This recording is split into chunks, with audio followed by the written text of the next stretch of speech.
Yeah, Okay, that's better. so we're here. Yeah. Okay,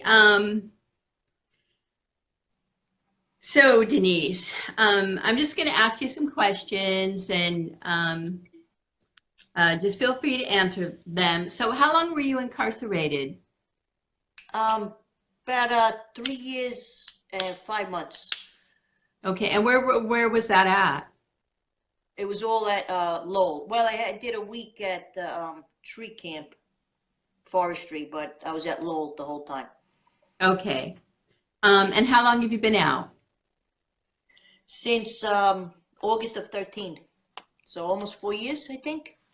Almost 4 years. Okay, Almost and 5 years. Wow. okay, and can I ask what your crime was? Possession. Oh, okay, Possession and of a prescription, possession of pills without a prescription. okay, wow, and you got that long for that, huh? Yeah, I did. Well, my original charge was in 2008, and I did 20 months of drug court, which is just a Uh-huh. setup. It's just all a setup. It's money grabbing. I mean, I went to rehab one time, and my counselor came in the door to be rehabbed as well. I mean, that was a joke. So Wow.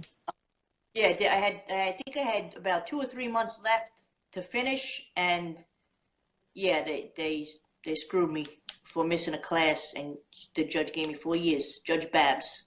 Wow. Yeah, Another I won. sad story. Yeah.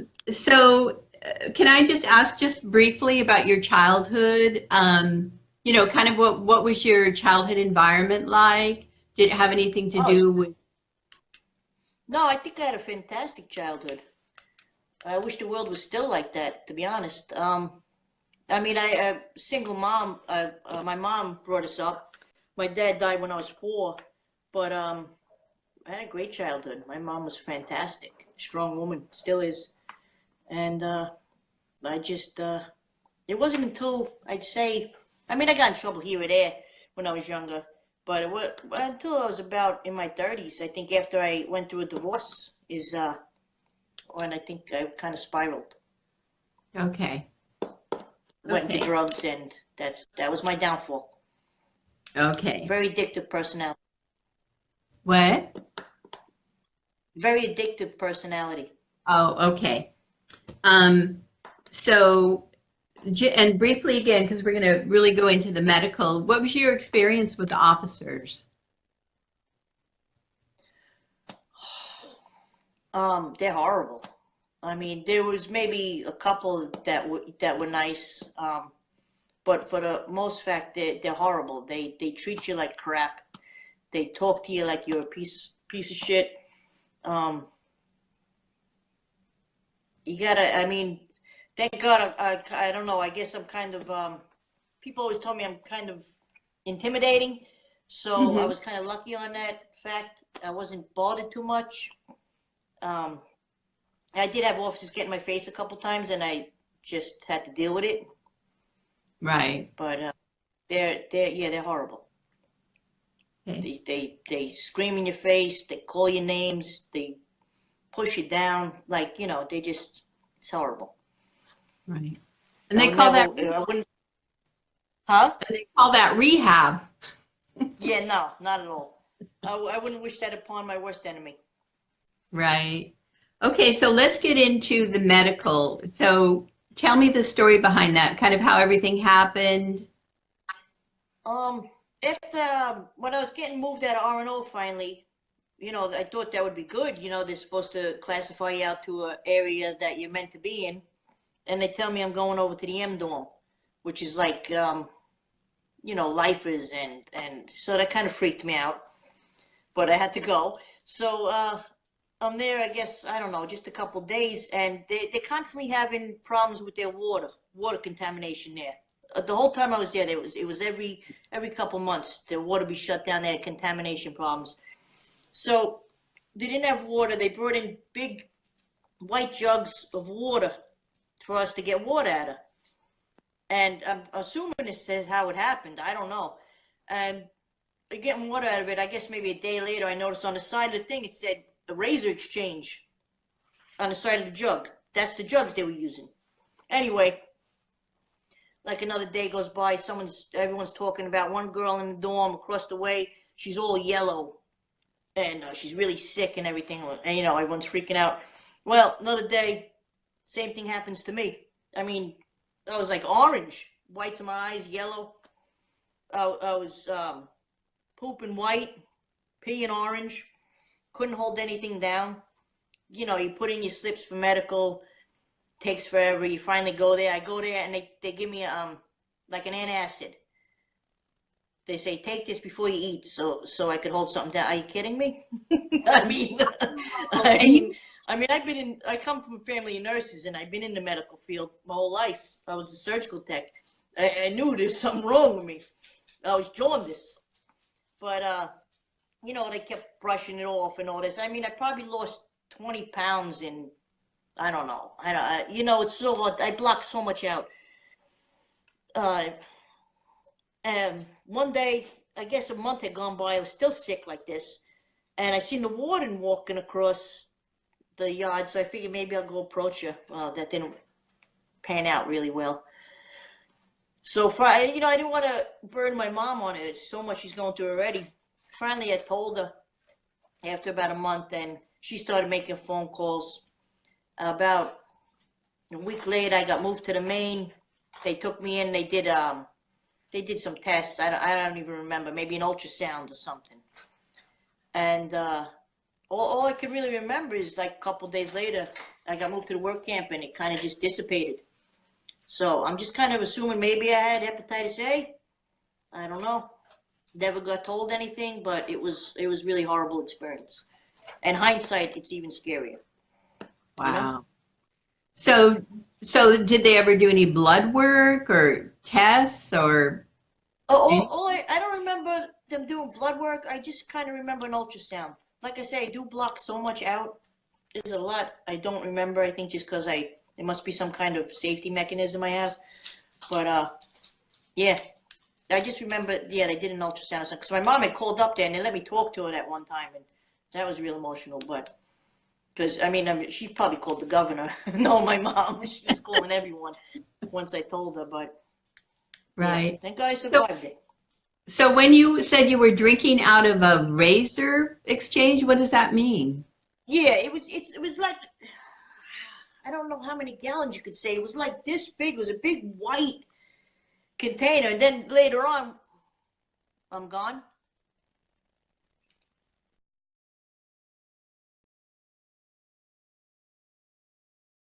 Okay, I'm back. Okay. Later on, I realized when they do razor exchanges, like I didn't know because I was real new, we didn't even do razors yet, that's the drugs they use. And that was the drug that they had filled with water to give us. You mean, are you talking about razors that they use to shave your legs kind of razors? Yeah. Or? Yeah, they hand them out like, I don't know, I think it's once a month they hand them out. I can't remember. I think it was once a month. And yeah, you're allowed to use it, and then you got to go bring it in. You put it in that barrel. And that's the barrels they use to put. So the barrel they used to put water in was the same barrel that they were putting used razors in previously? I'm assuming, because that's what it said on the side of it in big black marker. Wow. Yeah. No wonder. I mean, once I noticed that, I didn't drink out of it anymore, but But other people did. Yeah, sure. And I mean, there was no other water unless you had money and maybe you could get it off the canteen, which was kind of impossible too when you're over in that dorm because it's just crazy. People sell spots. It's hard. Right. Yeah. I know. Ridiculous. So when you were incarcerated, did you have financial help? Did your parents put money on your canteen and things like that? Yeah, that's one thing I was really, really lucky and blessed. I had great support from my mom, and there's a lot of people that don't, and it's super hard on them. I mean, it was hard on me, and I had support, so I can't even imagine how it could be for people that don't.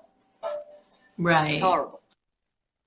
So what was your coping mechanism while you were incarcerated? I mean, how did you, are you a religious person? Was it your family support? Like, how did you cope with all of that?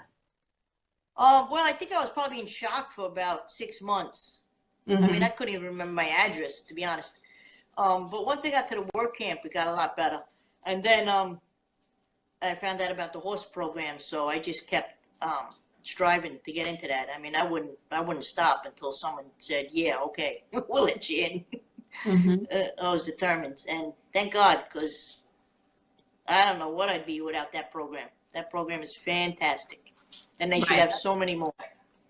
Yeah, that's what I heard. There's a few people in the group that went through that program and they have nothing but good things to say about it. Oh, fantastic! It saved me. It taught me a lot too, Right. and it's a Right. shame they can't have more programs like that to rehabilitate these women because it's very Exactly. helpful.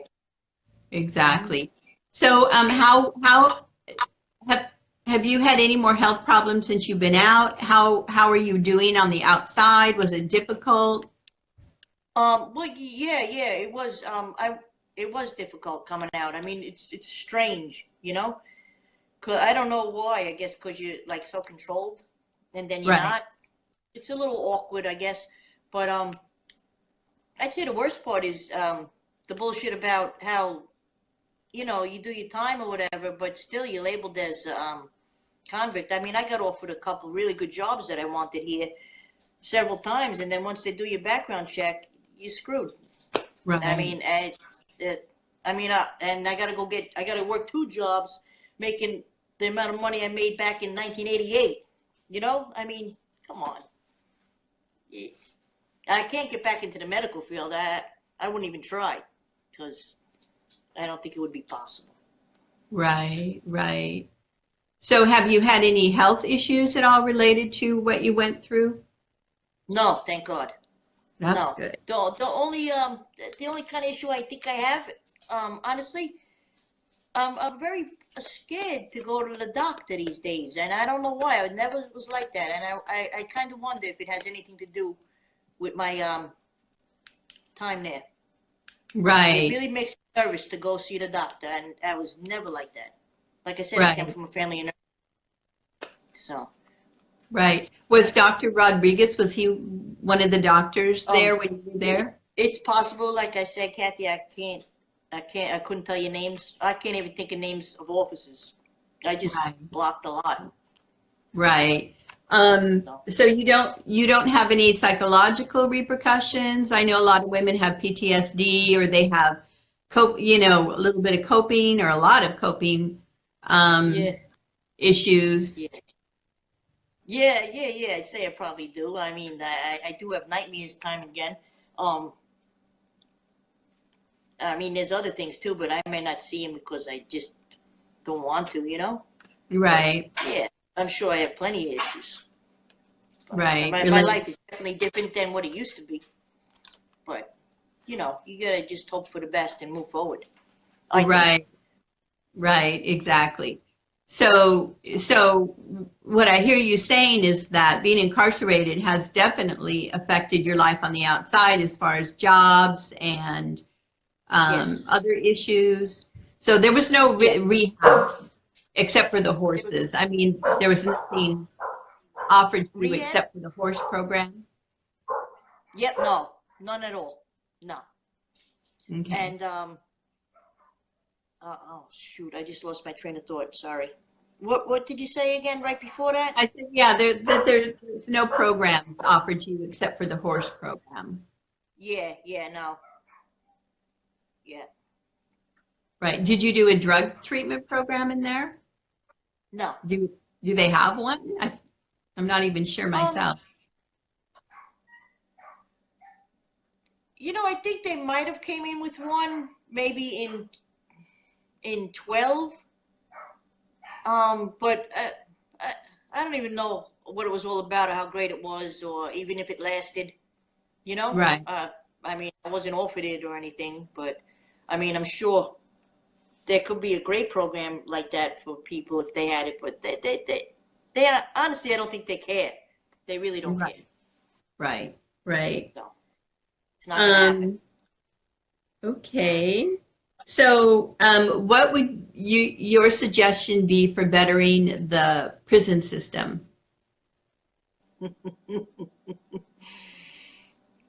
Jeez, that's a broad question. A long list. I well, I really don't think they should have men guards in women's prisons, nor should they have women guards in men's prison. I don't see the purpose of that. That's just my Right. opinion. But there would have to be so much reform. First of all, I think Lowell should be shut down. There's so many dorms there that are condemned and Right. disgusting. It shouldn't even be standing. It shouldn't. And the shenanigans that go on there is horrific. Right. Yeah, my So daughter was telling me I don't that even know where to. Huh? my daughter was telling me that a lot of times the the guards should be behind bars. Absolutely. And I'm sure there's a couple that have gotten in trouble, but absolutely, yeah, they're terrible. Right. Did And you huh? go ahead? No, no, go ahead. So did you experience any sexual abuse, No, either, no. either The towards yourself closest. or anyone else? Yeah, I seen it. I seen it done. I seen the in R&O. I seen the cops have two young girls put on like a strip show slash sex acts for them, which was shocking. Um, but no, no, no. Thank God, no. I didn't have any. I had one encounter with a my bunkie told me that the cop at night, I was sleeping, came by and touched me when he walked by. I didn't know. I was sleeping. My bunkie told me the next day. But as far as I know, that cop has been arrested since. I can't even tell you his name. I'm sorry. But I'm Okay. sorry about my dog. Oh, that's all right. So basically, we've pretty much covered everything. Is there anything you want to add or? No, just I think it's fantastic everything you and your group is doing. I really do. Thank you. Um, I'd be happy to help out any way I can Okay, well, because it really thank needs to you. change. We need change desperately. Yeah, yeah. And my daughter's And God still bless in there. your daughter. Yeah. When What? does your daughter get out? When does your daughter get out? She has 10 more years. Oh, I'm sorry. I know. Pretty sad. But It is. It's anyway, hard. well, thank you for the interview. And I'm glad you're doing well. And I'm sorry you had that experience at Lowell. It's awful. It was Okay. awful, but thank God for Mr. Evans and the horse program.